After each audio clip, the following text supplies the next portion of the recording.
Morning.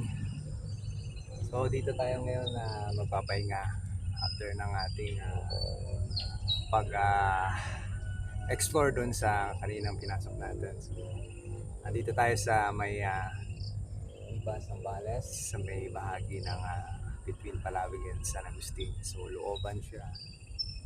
So far ito yung part na accessible ng sasakyan. Pwedeng 4 wheels, tricycle. Pero doon sa ating ah pinasok kanina, talagang butas na lang eh. So yumuyu na ako, so hindi na pwede sakyan doon. So far okay siya. Ganda yung yung contour ng lupa dito bago mag-ilog. Problema lang, may umiispat na rito. At very irresponsible dahil nakakita tayo ng mga basura. Sayang talaga. Sana magkaroon nga ng awareness sa mga tao na sa mga ganitong walang tagalinis ay itapon nila o iuwi nila yung kanilang mga bitbit na basura. Huwag nilang iiwan dito sa kanilang mga spot na pinupuntahan tulad dito. Yan, good morning.